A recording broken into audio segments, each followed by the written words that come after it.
हाँ तो फ्रेंड्स कहते हैं कि सीढ़ियां उन्हें मुबारक हो जिन्हें छत तक जाना है। एक बार फिर, सीढ़ियां उन्हें मुबारक हो जिनको छत तक जाना है। आपका तो मंजिल ही आसमान है, रास्ता आपको खुद ही बनाना है। आइए इसी मोटिवेशन के साथ स्वागत है आपका फोकस ऑन करियर क्लासेस में। रोज की तरह आज भी हम लोग मैथ का सेट नंबर 42 देखेंगे। इस क्वेश्चन का पीडीएफ जो है इसी वीडियो के नीचे एक डिस्क्रिप्शन बॉक्स में एक लिंक दिया गया है, आप जाकर के वहां से डाउनलोड कर सकते हैं और क्वेश्चन बना सकते हैं। ठीक है, चलिए देखते हैं आज का पहला क्वेश्चन।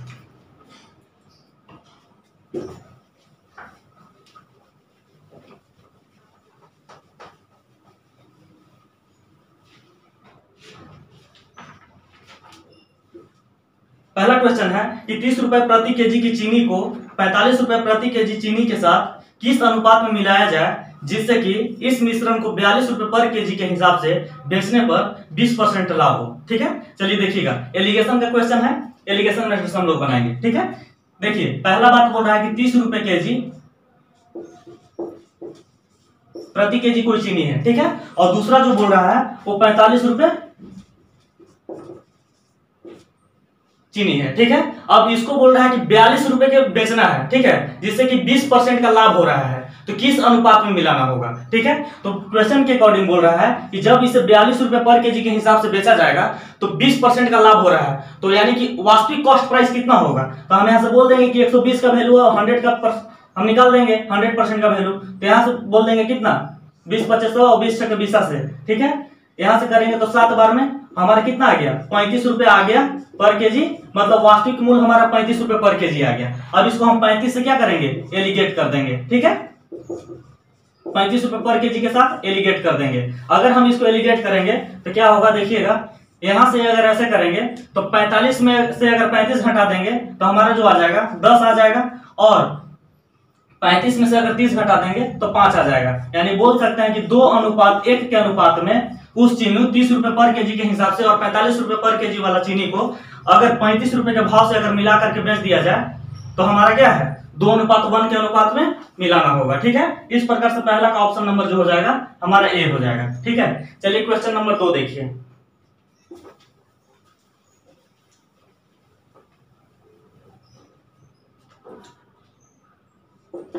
क्वेश्चन नंबर 2 बोल रहा है कि 11 संख्याओं का जो औसत है वो 7 है। यदि प्रत्येक संख्या को दोगुनी हो जाए तो संख्याओं की नई औसत क्या हो जाएगी। ठीक है, देखिए बोल रहा है कि 11 संख्या का औसत जो है वो कितना है, 7 है। ठीक है, तब बोल रहा है कि जो 11 संख्या है उस सब को अगर दोगुना कर दिया जाए तो क्या हो जाएगा, औसत भी हमारा दोगुना हो जाएगा। यहाँ पे अगर ये भी अगर बोलता कि सभी संख्या में अगर 4 बढ़ा दिया जाए, 2 बढ़ा दिया जाए, चाहे जितना भी बढ़ाना हो उतना अगर बढ़ा दिया जाए तो उसका औसत भी उतना क्या हो जाएगा, बढ़ जाएगा। जैसे कि हम बोल सकते हैं कि अगर 11 संख्या को सबको दोगुना कर दिया जा रहा है तो उसका औसत भी हमारा दोगुना हो जाएगा। तो 1 गुना क्या है, 7 है, तो दोगुना हो जाएगा तो कितना हो जाएगा, 14 हमारा क्या हो जाएगा, नया औसत हो जाएगा। इस प्रकार से दूसरा का जो ऑप्शन नंबर हो जाएगा वो हमारा हो जाएगा डी। चलिए क्वेश्चन नंबर 3 देखिए।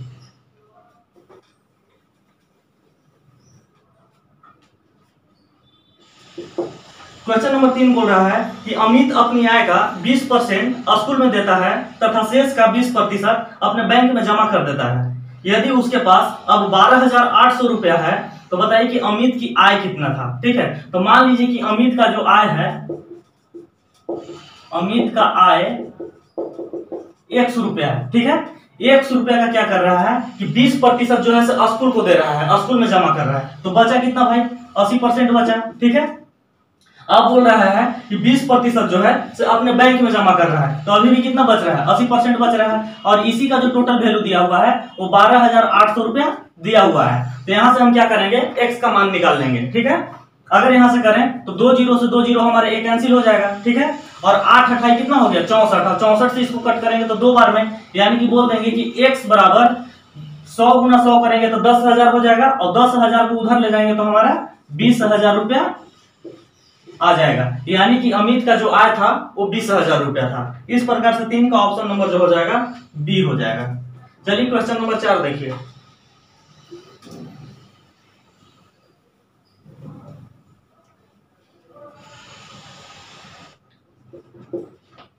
4 नंबर क्वेश्चन है कि दो रेलगाड़ी क्रमशः 43 किलोमीटर पर घंटा तथा 51 किलोमीटर पर घंटा की गति से विपरीत दिशा में चल रही है। धीमी गति वाली रेलगाड़ी को तेज गति वाली रेलगाड़ी में बैठे व्यक्ति को पार करने में 9 सेकंड लगता है, तो धीमी गति वाली रेलगाड़ी का लंबाई कितना हो जाएगा। ठीक है, देखिएगा एक ट्रेन है जो इधर से जा रही है और एक ट्रेन विपरीत दिशा से आ रही है। ठीक है, इसका जो स्पीड जो दिया हुआ है वो दिया हुआ है 43 किलोमीटर पर घंटा दिया हुआ है, और इसका जो स्पीड जो दिया हुआ है वो दिया हुआ है 51 किलोमीटर पर घंटा दिया हुआ है। ठीक है, तो अब बताइए कि ये दोनों एक दूसरे के तरफ मतलब विपरीत दिशा में चल रहे हैं, तो इन लोगों का कोरिलेटिव स्पीड क्या हो जाएगा। कोरिलेटिव स्पीड क्या होता है, जब दोनों एक ही तरफ आ रहे हैं तो इन लोगों का स्पीड जो है से जुड़ जाएगा, यानी कि बोल देंगे कि 43 प्लस 51। ठीक है, यहां से बोल देंगे 94 किलोमीटर पर घंटा हो जाएगा। ठीक है, तो अब बताइए कि वो जो व्यक्ति है उसको पार करने में 9 सेकंड का टाइम लगता है। ठीक है, तो 9 सेकंड का टाइम लग रहा है, तो बताइए कि ट्रेन का स्पीड हम लिख देंगे, ट्रेन का लेंथ लिख देंगे कितना 94 गुना 9 सेकंड लग रहा है, और इसी को हम क्या कर देंगे 5/18 से मल्टीप्लाई कर देंगे। ठीक है, यहां से अगर हमारा जो आ जाएगा वो क्या आ जाएगा, देखिए 94 गुना अगर 9 कर दें गुना 5/18 करें तो हम लिख सकते हैं 9 दूना 18। ठीक है, और यहां से अगर करें तो कितना हो जाएगा, 2 से अगर इसको कट करें तो 7 और 47। ठीक है, और 47 गुना अगर 5 करें तो कितना हो जाएगा 7 × 35 के 5 हाथ में 3 और 5 के 20 3 23, यानी कि 235 मीटर जो है तो ट्रेन का क्या है लंबाई है। इस प्रकार से 4 का ऑप्शन नंबर जो हो जाएगा वो हो जाएगा हमारा कितना डी हो जाएगा, ए हो जाएगा। ठीक है, चलिए क्वेश्चन नंबर हम लोग 5 देखते हैं।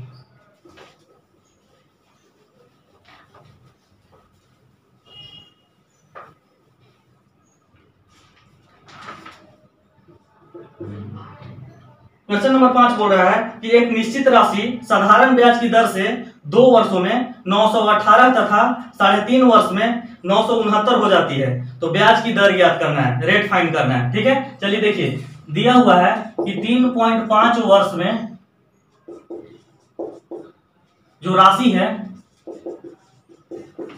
कितना हो जा रहा है 969, और 2 वर्ष में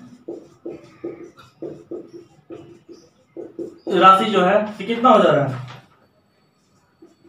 918 हो जा रहा है। तो अगर इसको अगर हम घटा देते हैं तो बताइए 3.5 में से अगर 2 घटा देंगे तो 1.5 वर्ष बचेगा। ठीक है, 1.5 वर्ष बराबर 3/2 वर्ष भी हम लिख सकते हैं। ठीक है, यहां से बराबर क्या हो जाएगा 968 में से 18 को क्या कीजिए घटा दीजिए, तो बताइए कि 9 में से अगर 8 घटाएंगे तो 1 हो जाएगा। ठीक है, यहां से 6 में से 1 घटाएंगे तो कितना हो जाएगा 5, और 9 में से 0। ठीक है, यानी कि अब यहां से पता चल रहा है कि बताइए कि 1.5 वर्ष का जो ब्याज हो जाएगा, ठीक है, ये साधारण ब्याज है। ठीक है, साधारण ब्याज, यानी कि 1.5 वर्ष का जो साधारण ब्याज हो जाएगा वो कितना हो जाएगा 51 रुपया हो जाएगा। तो बताइए कि 1 वर्ष का अगर ब्याज हम निकालते हैं 1 वर्ष का, तो लिख सकते हैं 51 गुना 2/3, यानी कि बोल देंगे 17, यानी 17 दूना 34 रुपया जो है, तो बताइए कि 1 वर्ष का ब्याज आ जाएगा। तो अब बताइए कि 2 वर्ष का अगर ब्याज निकालें तो कितना हो जाएगा 34 गुना 2, यानी कि 68 रुपया क्या हो जाएगा 2 वर्ष का ब्याज आ जाएगा। ठीक है, तो अब बताइए कि जो राशि था 2 वर्ष में 918 रुपया हो जा रहा था, तो इसमें क्या है मूलधन प्लस ब्याज होगा, यानी कि मिश्र धन ये दिया हुआ है। ठीक है, तो अब बताइए कि अगर यहां से अगर मूलधन अगर निकालें हम तो यहां से लिख सकते हैं प्रिंसिपल बराबर कितना है 918 रुपया में से अगर 2 वर्ष का जो उसमें ब्याज इंक्लूड किया हुआ है 68 रुपया, अगर उसको घटा देते हैं तो क्या आ जाएगा 918 माइनस अगर 68 घटा दें तो हम बोल सकते हैं कि 850 रुपया जो आ जाएगा यही हमारा क्या आ जाएगा प्रिंसिपल आ जाएगा। ठीक है, मूलधन आ जाएगा। अब बताइए कि अगर 850 रुपया मेरा मूलधन था और 1 वर्ष का ब्याज जो है 34 रुपया लग रहा है, तो इसी का क्या करेंगे हम लोग परसेंटेज निकाल लेंगे, तो हमको रेट फाइंड हो जाएगा। तो यहां से हम बोल सकते हैं कि रेट बराबर 34 रुपया 1 साल का लग रहा है, और टोटल जो हमारा मूलधन है कितना है 850। इसी को क्या करेंगे 100 से हम मल्टीप्लाई कर देंगे। ठीक है, अगर यहां से अगर करें तो 1 0 से 1 0 कट देंगे, और 17 दूना 34 और 17 पचे 85, 5 से करेंगे तो 2 बार में, यानी कि 4% जो आ गया, यही हमारा क्या आ गया, रेट आ गया। ठीक है, इस प्रकार से 5 का जो ऑप्शन नंबर जो हो जाएगा वो हमारा ए हो जाएगा। चलिए क्वेश्चन नंबर 6 देखिए।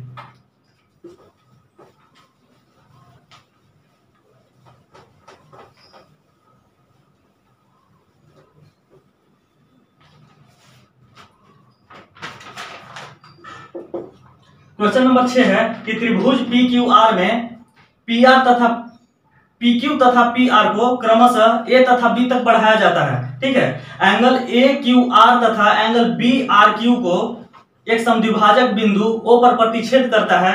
यदि एंगल क्यू ओ आर बराबर अगर 50 डिग्री हो तो बताना है कि एंगल क्यू पी आर का मान क्या हो जाएगा। ठीक है, चलिए देखिए, एक त्रिभुज दिया हुआ है। ठीक है, इसका जो नेम है वो हम बोल सकते हैं कि पी क्यू आर है। ठीक है, इसमें बोल रहा है कि पी आर भुजा को और क्यू आर भुजा को ए और बी तक बढ़ाया जाता है। ठीक है, तो चलिए इसको यहां तक हम ए तक बढ़ा दिए और इसको बढ़ा करके हम बी तक कर दिए। ठीक है, अब बोल रहा है क्वेश्चन में कि एंगल ए क्यू आर को और बोल रहा है कि एंगल बी आर क्यू को एक समद्विभाजक लाइन खींचा जा रहा है। ठीक है, इस प्रकार से जब खींचा जा रहा है तो जो प्रतिच्छेद कर रहा है वो यहाँ पे प्रतिच्छेद कर रहा है। ठीक है, और इसी का जो वैल्यू दिया हुआ है वो दिया हुआ है हमारा 50 डिग्री दिया हुआ है। तो बोल रहा है क्वेश्चन में कि एंगल क्यू पी आर का मान बताइए, एंगल क्यू पी आर का मान बताइए, यानी कि एंगल पी बराबर क्या होगा, यही हमको ज्ञात करना है। ठीक है, तो इससे पहले भी आपको इस टाइप का क्वेश्चन बताए थे और बताए थे कि एंगल इसको अगर निकालना हो तो हम क्या लिख सकते हैं, देखिएगा, एंगल क्यू ओ आर बराबर हम लिखते हैं कि 90 माइनस एंगल पी बाई 2, यानी कि ये जो भुजा है, ये जो कोण है, इसको 2 भाग करके 90 में से घटा देते हैं तो इसका वैल्यू आ जाता है। ठीक है, और अगर यही अगर यहाँ पे अगर पूछता तो इस एंगल यहाँ पर अगर इसको अगर पूछता तो हम इसको लिख सकते थे, देखिएगा क्या लिख सकते थे कि मान लीजिए कि ये जो है जो भी है, ठीक है, यहाँ पे अगर इसको हम बता दें आपको, मान लीजिए कि ई है। ठीक है, इसको अगर बोल सकते हैं कि एंगल क्यू ई आर बराबर हम बोल सकते हैं कि 90 प्लस एंगल पी बाई 2। ठीक है, ये 2 टर्म आपको इस टाइप का क्वेश्चन में याद रखना है। ठीक है, तो यहां से बताइए अगर हमको एंगल पी फाइंड करना है तो ये हमको कौन पता है, तो हम बोल सकते हैं कि एंगल क्यू ओ आर बराबर कितना है, 50 डिग्री है, और यहां से लिख सकते हैं 90 degree minus angle P by 2 लिख देंगे। ठीक है, अगर बताइए कि इसको अगर इस टर्म को इधर लाएं तो हम लिख सकते हैं एंगल पी बाई 2 बराबर 90 में से 50 को घटा देंगे तो कितना हो जाएगा, 40, यानी कि बोल सकते हैं कि एंगल पी बराबर 80 डिग्री जो आ गया, यही हमारा क्या आ गया, आंसर आ गया। ठीक है, इस प्रकार से हमारा 6 का ऑप्शन नंबर जो हो जाएगा तो सी हो जाएगा। चलिए क्वेश्चन नंबर 7 देखिए।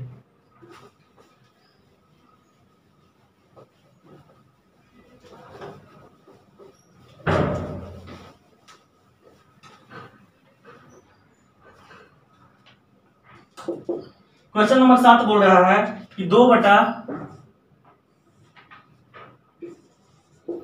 cot a by 2 plus tan a by 2 बराबर क्या होगा। देखिए इस टाइप का क्वेश्चन है। ठीक है, इसको बनाना है, इसको आप 2 तरीका से बना सकते हैं। ठीक है, 2 तरीका से बना सकते हैं, तो जो इजी है उसको पहले सीखिए। देखिए ऑप्शन के मुताबिक यहाँ पे आप क्या कर सकते हैं कि a बाई 2 यानी कि एंगल हम बोल सकते हैं कि a बाई 2 बराबर यहाँ आप 45 डिग्री पुट कर लीजिए। ठीक है, तो हम a बराबर क्या हो जाएगा, 90 डिग्री हो जाएगा। इस चीज को कंसीडर कीजिएगा। अगर बताइए कि यहाँ पर अगर 2 है और बटा में अगर cot अगर 45 अगर बोले, इसके जगह पर a बाई 2 बराबर अगर 45 डिग्री अगर मान लें तो cot 45 का मान कितना होता है, 1 होता है, और tan 45 का मान कितना होता है, 1 होता है। यानी कि बताइए कि 2 बटा अगर 2 करेंगे तो हमारा जो आंसर आ जाएगा यहाँ से 1 आ जाएगा। ठीक है, अब आप ऑप्शन में क्या कीजिए कि ऑप्शन में बारी बारी से आप पुट करके देख लीजिए। ठीक है, तो ऑप्शन में sin a है, cos a बाई 2 है, cos स्क्वायर a है और 2 sin a बाई 2 है। ठीक है, तो इसमें बताइए कि a बराबर आपको कितना पुट करना है, 90 पुट करना है। तो इस वैल्यू को आप ऑप्शन में पुट करके देख लीजिए, जो वेरीफाई कर जा रहा है वही आपका क्या हो जाएगा, आंसर हो जाएगा। ठीक है, यहाँ से अगर बोले तो a बराबर अगर 90 डिग्री अगर ऑप्शन नंबर 1 में अगर पुट करें तो हमारा क्या हो जाएगा, sin a बराबर यहाँ से बोल देंगे कि sin 90 डिग्री बराबर क्या हो जाएगा, 1 आ जाएगा, जो कि हमारा जो दोनों वैल्यू है से क्या कर रहा है, मैच कर रहा है। इस प्रकार से ऑप्शन से जो आ जाएगा 7 का ऑप्शन नंबर हमारा ए हो जाएगा। चलिए क्वेश्चन नंबर 8 देखिए।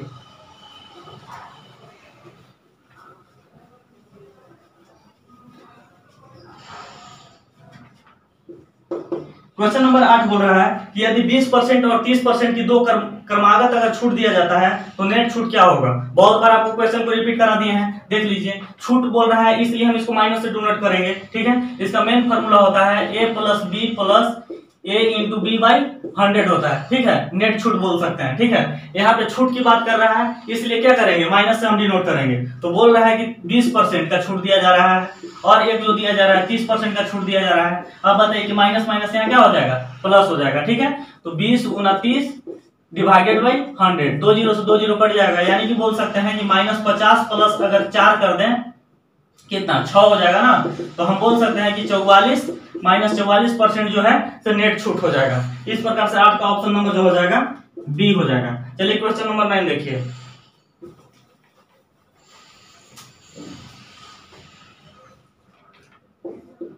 क्वेश्चन नंबर 9 है, देखिएगा एक और ट्रिगोनोमेट्री का क्वेश्चन है। 1 divided by sec a plus tan a बराबर इसी का क्या करना है, वैल्यू फाइंड करना है, ठीक है। चलिए इसको हम बताते हैं आपको। देखिए इसको क्या लिख सकते हैं, देखिएगा sec a को लिख सकते हैं 1/cos a, लिख देंगे 1/cos a plus tan a को लिख सकते हैं sin a/cos a। तो यहाँ चलिए लिखिए। अब देखिए cos a को अगर एलसीएम ले लेते हैं तो इस cos को ऊपर अगर भेज देते हैं तो हम लिख सकते हैं कि cos a बटा, और यहाँ पे अगर एलसीएम लेकर के अगर जोड़ेंगे तो हम क्या लिख सकते हैं, देखिए 1 प्लस sin a, ठीक है। क्वेश्चन थोड़ा सा ध्यान से देखिएगा। तो यहाँ पर क्या है कि स्क्वायर लगाया हुआ है, ठीक है, छूट गया था। तो इसको में भी आप क्या कीजिए, स्क्वायर लगा दीजिए। स्क्वायर क्वेश्चन में था, ठीक है, छूट गया था। तो यहाँ से अगर स्क्वायर अगर हम लगा देते हैं सब में तो हम यहाँ से क्या लिख सकते हैं, देखिएगा फिर से वहां के बाद लिख देंगे cos square a divided by 1 plus sine a का होल स्क्वायर लिख देंगे, ठीक है। अब बताइए कि इसके बराबर क्या लिख सकते हैं, 1 माइनस साइन स्क्वायर a, ठीक है, बटा 1 प्लस साइन a का होल स्क्वायर। क्योंकि अब बताइए कि यहां से अगर आपको एक फॉर्मूला बता दें तो यहां जो होता है कि sine square a plus cos square a बराबर 1 होता है, ठीक है। यही फार्मूला से हम कॉस स्क्वायर a बराबर जो लिख दिए हैं 1 माइनस साइन स्क्वायर a लिख दिए हैं, ठीक है। अब बताइए कि यहाँ पर भी एक स्क्वायर लगा देंगे, 1 पे अगर स्क्वायर लगेंगे तो कोई फर्क नहीं पड़ेगा। तो अब आप अगर यहाँ से ध्यान दीजिएगा तो a square minus b square के टर्म पर इसको अगर तोड़ते हैं तो हम लिख सकते हैं कि 1 plus sine a into 1 minus sine a, ठीक है। और बटा में 1 प्लस साइन स्क्वायर है, 1 प्लस साइन a का होल स्क्वायर है। तो यहाँ लिख सकते हैं 1 प्लस साइन a और 1 प्लस साइन a लिख सकते हैं, ठीक है। अब 1 plus sine a 1 plus sine a क्या हो जाएगा, कैंसिल आउट हो जाएगा। तो फाइनल जो हमारा आंसर आ जाएगा 1 minus sine a divided by 1 plus sine a, यही हमारा क्या हो जाएगा, आंसर हो जाएगा, ठीक है। इस प्रकार से 9 का ऑप्शन नंबर जो हो जाएगा वो हो जाएगा हमारा सी। चलिए क्वेश्चन नंबर 10 देखिए।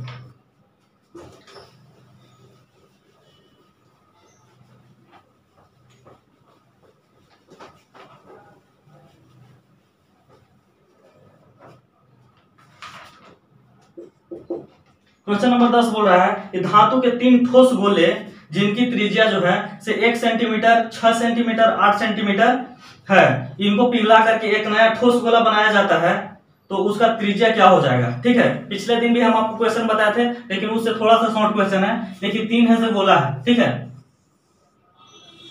3 गोला है, ठीक है, 3 गोला है। इसको क्या किया जा रहा है कि पिघला करके एक बड़ा गोला बनाया जा रहा है। तो बताना है कि पहला त्रिज्या का जो गोला का जो त्रिज्या है 1 सेंटीमीटर है, दूसरा का जो है सो वो दिया हुआ है 6 सेंटीमीटर और तीसरा का जो है सो वो दिया हुआ है 8 सेंटीमीटर। अब ये तीनों को पिघला करके एक बड़ा गोला बनाया जा रहा है, ठीक है। तो उसी का त्रिज्या ज्ञात करना है, ठीक है। तो आपको पता होगा कि अगर गोला का अगर हम क्या बोले, अगर आयतन की अगर बात करें तो आयतन क्या होता है 4/3 पाई आर क्यूब होता है, ठीक है। अगर तीनों की बात करें तो 4/3 पाई आर क्यूब, ठीक है, R1 R2 और R3 लिख दे रहे हैं, ठीक है, आर क्यूब। और जो एक बड़ा गोला जो आएगा इसका जो मान लीजिए कि R जो है वो क्या है, बड़ा R मान ले रहे हैं, ठीक है। तो यहां से भी इसका भी क्या हो जाएगा 4/3 पाई आर क्यूब, ठीक है। यहाँ से अगर बात करें तो 4/3 पाई को क्या कीजिए, कॉमन ले लीजिए आप, ठीक है।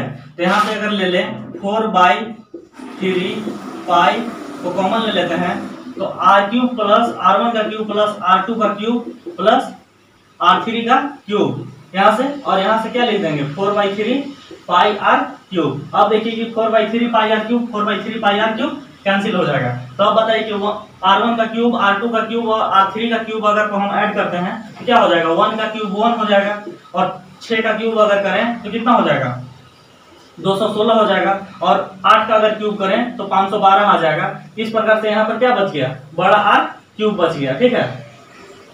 यहाँ से बड़ा आर क्यूब लिख देंगे। अगर यहाँ से अगर जोड़िएगा तो 216 और अगर 512 को अगर ऐड कीजिएगा तो 728 हो जाएगा और एक करेंगे तो कितना हो जाएगा 729 बराबर बड़ा आर क्यूब हो जाएगा। यहाँ से अगर इसको फैक्टर कीजिएगा तो जो हमारा आर बराबर जो आ जाएगा वो कितना आ जाएगा 9 आ जाएगा, ठीक है। यानी कि बड़ा जो त्रिज्या आ गया बड़ा गोला का वो 9 सेंटीमीटर आ गया, ठीक है। यही हमको ज्ञात करना था। इस प्रकार से 10 का ऑप्शन नंबर जो हो जाएगा वो हो जाएगा हमारा डी। चलिए क्वेश्चन नंबर 11 देखिए।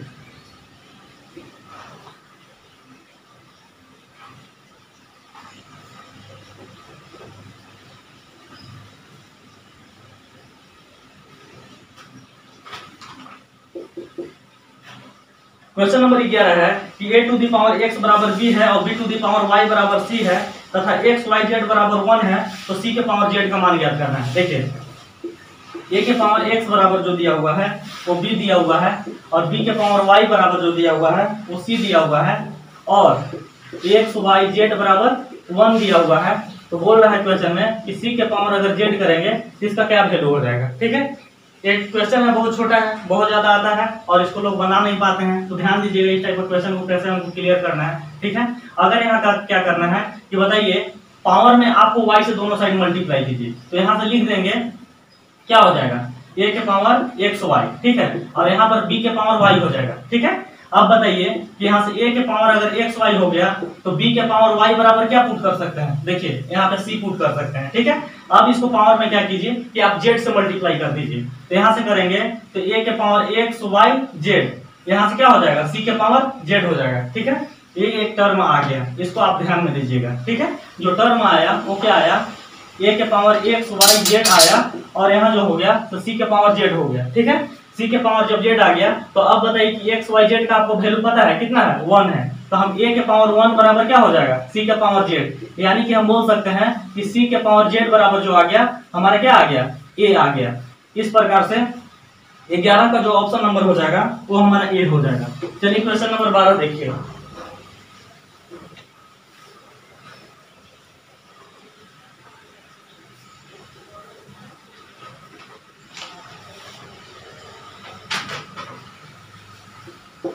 क्वेश्चन नंबर 12 बोल रहा है कि ए और बी एक काम को 12 दिन में पूरा कर सकते हैं, बी और सी उसे 8 दिन में पूरा कर सकते हैं और सी और ए मिल करके उस काम को कितना 6 दिन में पूरा कर सकते हैं। तो बताइए कि बी अकेले उस कार्य को कितना करेगा। ध्यान दीजिएगा, देखिए ए प्लस बी जो दिया हुआ है ना वो दिया हुआ है कितना 12 दिन दिया हुआ है और बी प्लस सी जो दिया हुआ है वो दिया हुआ है 8 दिन, ठीक है। और सी प्लस जो ए दिया हुआ है वो दिया हुआ है 6 दिन दिया हुआ है। तो अब जो क्वेश्चन में पूछ रहा है कि बी अगर काम को करे तो कितना दिन में करेगा, ठीक है।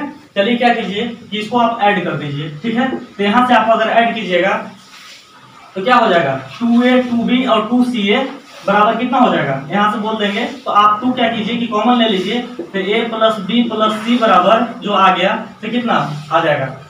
इसको अगर ऐड कीजिएगा तो 1/12 प्लस 1/8 प्लस 1/6 ऐड करना होगा, ठीक है। यहाँ से अगर आप एलसीएम लीजिएगा तो क्या हो जाएगा, यहाँ से एलसीएम 24 हो जाएगा, ठीक है। तो यहाँ से 2 लिख देंगे और 8 3 24 और 6 4 24, यानी कि बोल देंगे 3 2 5 और 4 9/24 आ गया, इतना आ गया, ठीक है। तो अब बताइए कि ए बी सी जैसा अगर डबल आदमी मिल करके 24/9 दिन में अगर काम करते हैं तो बताइए कि अगर ए बी सी को अगर काम कराया जाए तो डबल समय लगेगा, ठीक है। तो अब बताइए कि यहाँ से क्या करेंगे, अगर यहाँ से अगर हम लिखें तो हम लिख सकते हैं कि a प्लस बी प्लस सी बराबर जो हो जाएगा तो कितना 2 है से मल्टीप्लाई में है तो वहां जाकर के डिवाइड में हो जाएगा। यहाँ से लिख देंगे कितना 9/48 लिख देंगे, ठीक है। अब बताइए कि a प्लस बी प्लस सी बराबर जो आ गया तो कितना आ गया 48/9 दिन आ गया, ठीक है। यानी कि ए प्लस बी प्लस सी जो मिल करके काम करते हैं 48/9 दिन में काम करते हैं। तो अब बताइए कि इसमें से हमको बी का वैल्यू फाइंड करना है। तो बताइए कि ए और सी को अगर इसमें से घटा देते हैं तो बी बराबर आ जाएगा। ठीक है, तो हम क्या करते हैं कि 9/48 में से हम किसको घटा दें, ए प्लस सी का। तो ए प्लस सी का वैल्यू कितना है, 1/6 है। चलिए यहाँ से अगर करें तो इसका अगर आप एलसीएम अगर लीजिएगा तो कितना हो जाएगा, 48 एलसीएम हो जाएगा। ठीक है, 48 एलसीएम हो जाएगा तो 9 और माइनस अगर 6 से 42, 6 × 48, यहाँ कितना हो जाएगा, 8 हो जाएगा। यानी कि 1/48 आ गया, यही हमारा क्या हो गया, बोल सकते हैं इसको उलट देंगे तो कितना 48 दिन जो आ गया, 48 दिन यही जो है कि पूरा काम को क्या करेगा, बी है से 48 दिन में करेगा। यानी कि बोल सकते हैं कि बी जो है 48 दिन में काम को पूरा करेगा। ठीक है, इस प्रकार से 12 का जो ऑप्शन नंबर जो हो जाएगा वो हो जाएगा डी। चलिए क्वेश्चन नंबर 13 देखिए।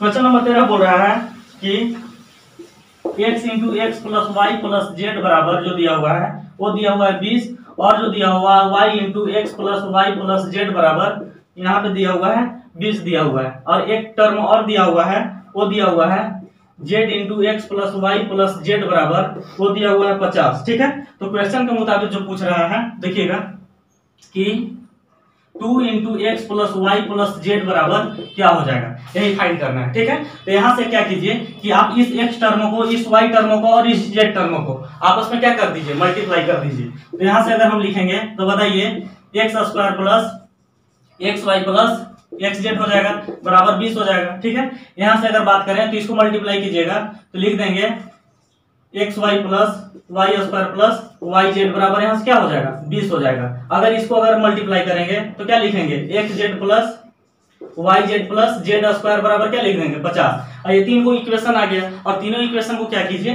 कि आपस में सबको ऐड कर दीजिए। ठीक है, ये इक्वेशन और इस इक्वेशन को सबको आपस में अगर ऐड कीजिएगा तो हम लिख सकते हैं, देखिएगा x² plus y² plus z²। ठीक है, यहाँ से ध्यान दीजिएगा तो xy यहाँ भी है, xy यहाँ भी है, 2 xy है।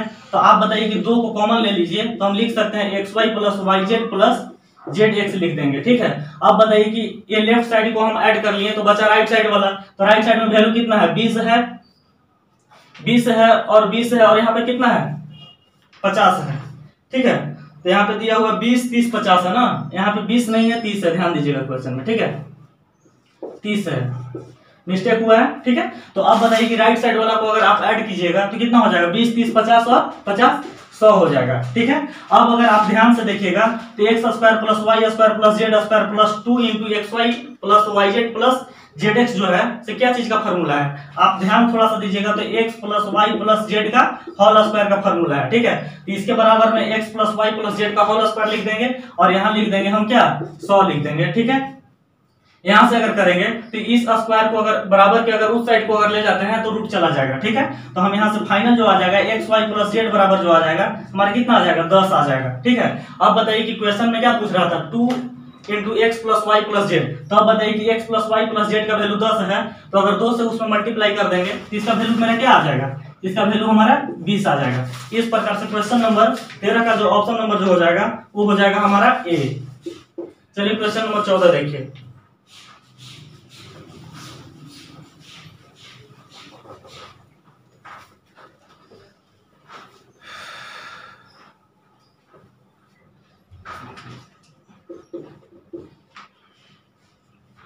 क्वेश्चन नंबर 14 है कि किसी वस्तु को 105 रुपए में बेचने पर एक व्यापारी को 9% का हानि होता है। तो बताइए कि 30% लाभ प्राप्त करने के लिए उस वस्तु को कितना में बेचना होगा। ठीक है, चलिए देखिए, आप जानते हैं पहले भी बताया है कि किसी भी वस्तु का जो कॉस्ट प्राइस होता है अपने आप में कितना होता है, 100% होता है। तो चलिए आप 100% मान लीजिए। ठीक है, 100% कॉस्ट प्राइस ऐसे मान लीजिए। तो बोल रहा है क्वेश्चन में कि 105 रुपए में बेचने पर व्यापारी को 9% का हानि हो रहा है। ठीक है, यानी कि 9% का हानि हो रहा है, यानी कि कितना, 100 में से 9% घटा देंगे तो कितना बचेगा, 91% में जब बेच रहा है 105 105 रुपये में 91% को बेच रहा है, यही इसका वैल्यू दिया हुआ है। तो हम बोल सकते हैं यहाँ से कि 91% बराबर हमारा जो वैल्यू दिया हुआ है कितना हो जाएगा 105, क्योंकि क्वेश्चन में कह रहा है कि 105 रुपये में जब वस्तु को बेच रहा है तो 9% का हानि हो रहा है, यानी कि कह सकते हैं कि 91% में वस्तु को बेच रहा है, उसका बराबर कितना हो जा रहा है 105। तो क्वेश्चन में पूछ रहा है कि 30% लाभ प्राप्त करने के लिए कितना में बेचना होगा। तो बताइए कि 30% अगर लाभ अगर ऐड कर दें तो वस्तु को कितना 130% में बेचना होगा। तो अब बोल देंगे कि 91% का वैल्यू अगर 105 है तो 130% का वैल्यू ज्ञात करना है। तो बताइए कि 100 यहाँ से लिख सकते हैं 130% बराबर क्या 105 बटा 91 गुना 130 लिख देंगे। ठीक है, यहाँ से कट करेंगे तो 13 देंगे 130 और 13 सत्ते 91, 7 से अगर कट करें तो 15 बार में। ठीक है, यानी कि 150 रुपए के वस्तु को अगर हम बेचें, ठीक है, तो 30% का हमको क्या हो जाएगा लाभ हो जाएगा। इस प्रकार से 14 का ऑप्शन नंबर जो हो जाएगा हमारा सी हो जाएगा। चलिए क्वेश्चन नंबर हम लोग 15 देखते हैं।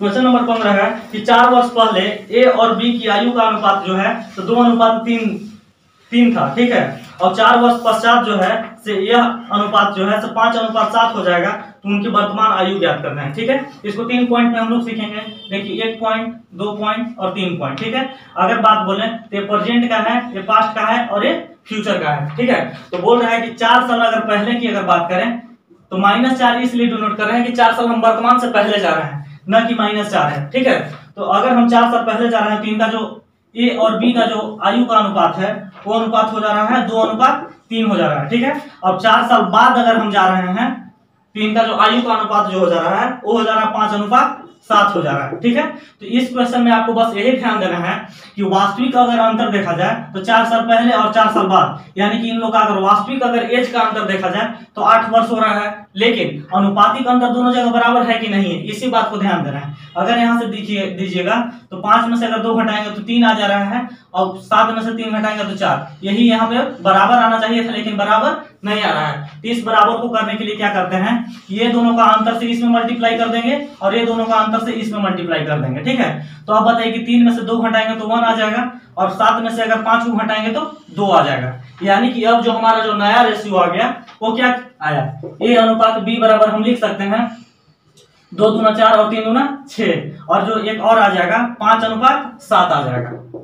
अब यहाँ से आप ध्यान दीजिए तो वास्तविक अंतर कितना 8 वर्ष का था। अभी तुरंत बताना है कि 4 वर्ष पहले और 4 वर्ष बाद जाएगा तो 8 वर्ष हो जाएगा, तो बीच का अंतर 8 वर्ष हो गया। अब देखिए यहाँ से जो अंतर आ गया तो हम बोल सकते हैं कि अनुपातिक अंतर जो है कितना 4 1 और 6 1 7, यानी कि 1x का जो वैल्यू आ गया से 8 आ गया। ठीक है, तो अब बताइए कि x का वैल्यू अगर 8 आ गया तो यहाँ पे जो आ जाएगा 4 वर्ष पहले तो ये कितना हो जाएगा 32 वर्ष हो जाएगा, और इसको 6 गुना 8 करेंगे तो कितना 48 वर्ष हो जाएगा। ठीक है, तो अब बताइए कि यहीं पे प्रेजेंट में हमको आना है तो 4 वर्ष अगर पहले की बात करें तो ए का जो आयु है 32 वर्ष है और बी का आयु अगर 48 वर्ष है। इसी को अगर हम अगर प्रेजेंट में आए तो क्या करना होगा, प्रेजेंट में आएंगे तो जोड़ना होगा। ठीक है, तो 32 + 4 करें तो 36 वर्ष हो जाएगा, और अगर 48 + 4 करेंगे तो 52 वर्ष हो जाएगा। यानी कि बोल सकते हैं कि ए और बी का जो आयु जो है वर्तमान आयु 36 वर्ष और 52 वर्ष हो जाएगा। इस प्रकार से 15 का ऑप्शन नंबर जो हो जाएगा वो हमारा हो जाएगा डी। चलिए क्वेश्चन नंबर 16 देखिए।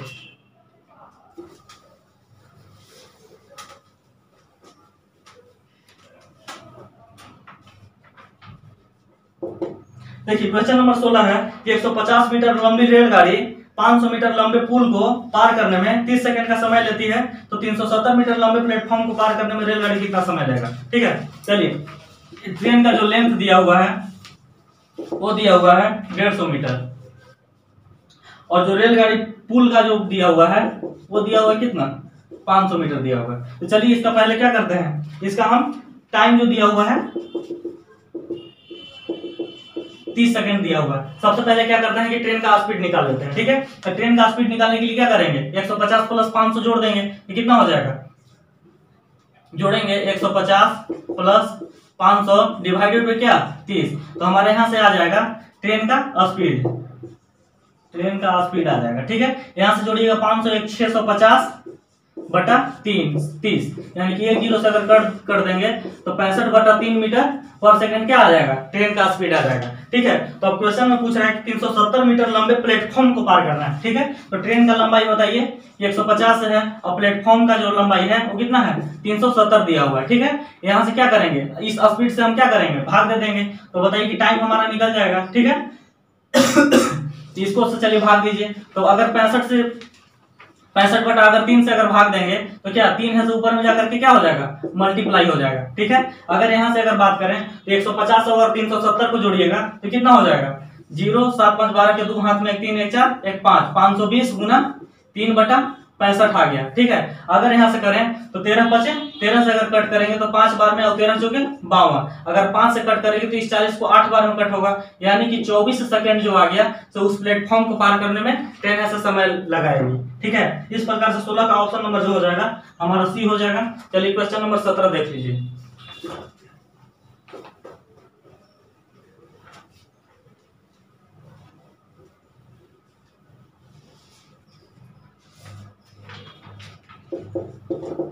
क्वेश्चन नंबर 17 बोल रहा है कि यदि किसी वस्तु को 5% हानि के स्थान पर 5% लाभ पर बेचा जाए तो 5 रुपए अधिक प्राप्त होता है, तो बताना है कि वस्तु का कॉस्ट प्राइस क्या हो जाएगा। ठीक है, चलिए ध्यान दीजिएगा, अभी आपको बताते हैं कि किसी भी वस्तु का जो कॉस्ट प्राइस होता है अपने आप में कितना होता है, 100% होता है। ठीक है, तो ध्यान दीजिएगा 5% हानि में बेच रहा था लेकिन बेचा कितना, 5% लाभ पर, इसलिए 5 रुपए उसको ज्यादा प्राप्त होता है। तो अब बताइए कि 5% हानि यानी कि 95% पर वो बेचना था, अब बेच रहा है कितना, 105% पर, और इसी का जो अंतर दिया हुआ है वो 5 रुपए का दिया हुआ है। तो अब बताइए कि अगर 105 में से अगर 95 घटाएंगे तो 10% का वैल्यू कितना है, 5 रुपया दिया हुआ है। तो कॉस्ट प्राइस निकालना है तो 100% हम क्या करेंगे, निकाल लेंगे। ठीक है, तो 100% बराबर यहाँ से लिख सकते हैं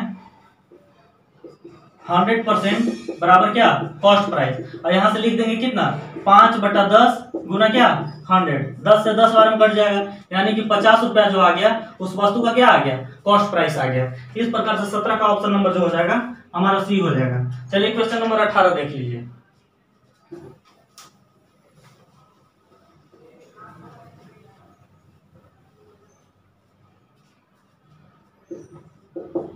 क्वेश्चन नंबर 18 बोल रहा है कि एक विद्यार्थी को किसी संख्या में 5/16 से 16 ज्ञात करने के लिए कहा गया, लेकिन वो गलती से क्या करता है कि 5/6 ज्ञात कर लेता है। इसके वजह से उसका जो सही उत्तर जो है उसे कितना, 250 अधिक आता है। ठीक है, तो बताना है कि दी गई संख्या क्या थी। तो मान लीजिए कि वो जो संख्या जो था, संख्या वो x मान लीजिए। ठीक है, संख्या x मान लीजिए, इसको क्या करना था, 5/16 ज्ञात करना था। तो x का 5/16 यानी कि x का 5/16 ज्ञात करना था। तो वो लड़का क्या करता है कि गलती से 5/6 इसका ज्ञात कर देता है, यानी कि x का 5/6 ज्ञात कर देता है।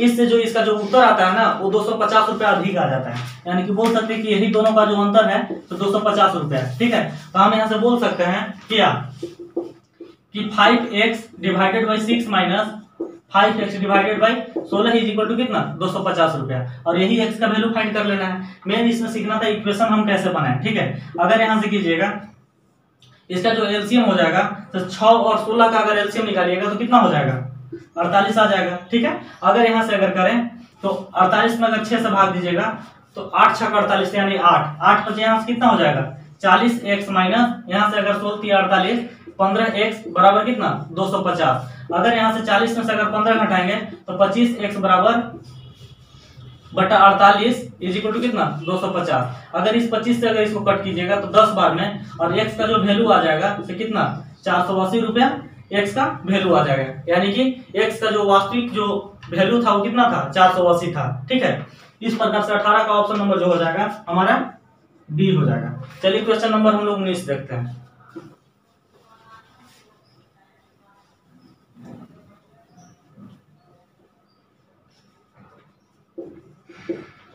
क्वेश्चन नंबर 19 है कि एक विद्यालय में विद्यार्थियों का जो औसत आयु है तो 6 वर्ष है और 12 शिक्षकों का जो औसत आयु है वो है 40 वर्ष।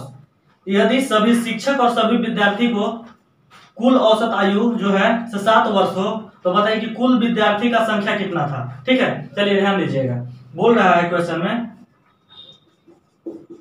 कि विद्यार्थियों का जो औसत जो था और 12 शिक्षक बोल रहा है। 12 शिक्षक यानी कि विद्यार्थियों का जो औसत आयु था वो कितना था, 6 वर्ष था, ठीक है। और 12 शिक्षकों का जो औसत आयु था वो कितना है, 40 वर्ष है, ठीक है। और ये पूरा स्टूडेंट और पूरा शिक्षक को जब मिला दिया जा रहा है तो इन लोग का जो औसत हो जा रहा है वो कितना हो जा रहा है, 7 हो जा रहा है, ठीक है। तो चलिए इसको हम लोग क्या करेंगे, एलिगेशन मेथड से बना लेंगे, ठीक है। यहाँ से हमारा विद्यार्थी और शिक्षक का क्या आ जाएगा, रेशियो आ जाएगा। और एक रेशियो का हमारा अनुपात दिया हुआ है, वैल्यू कितना, 12 दिया हुआ है। अगर यहाँ से अगर 44 में से अगर 40 में से अगर 7 घटाएंगे तो 33 आ जाएगा। 33 अनुपात अगर 7 में से 6 घटाएंगे तो 1, यानी कि जो विद्यार्थी और जो शिक्षक थे वो 33 अनुपात 1 के अनुपात में थे। और यही 1 का जो वैल्यू दिया हुआ है ये शिक्षक का अनुपात है, ये जो दिया हुआ है शिक्षक बराबर 12 दिया हुआ है, तो यही 33 का वैल्यू निकाल लेंगे। तो बताइए कि 1 बराबर 12 तो 33 बराबर क्या हो जाएगा, 33 गुना 12 तो 12 36 के 6 हाथ में 3, 12 36 और 3 39, यानी कि बोल देंगे कि टोटल जो स्टूडेंट थे वो कितना थे, 396 थे, ठीक है। इस प्रकार से 19 का ऑप्शन नंबर हमारा ए हो जाएगा। चलिए क्वेश्चन नंबर 20 आज का अंतिम क्वेश्चन।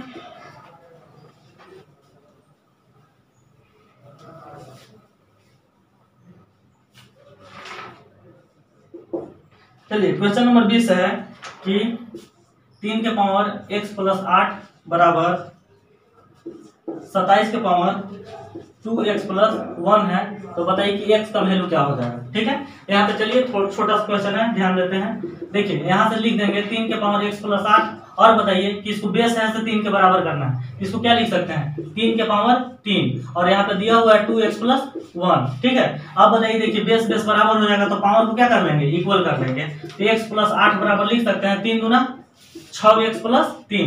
यहाँ से अगर करेंगे तो इस x को अगर उधर ला करके घटा देंगे तो कितना 5x बच जाएगा और 8 में से 3 घट जाएगा तो 5 बच जाएगा, यानी x का वैल्यू जो आ गया हमारा क्या आ गया, 1 आ गया, ठीक है। इस प्रकार से 20 का ऑप्शन नंबर जो हो जाएगा हमारा क्या हो जाएगा, बी।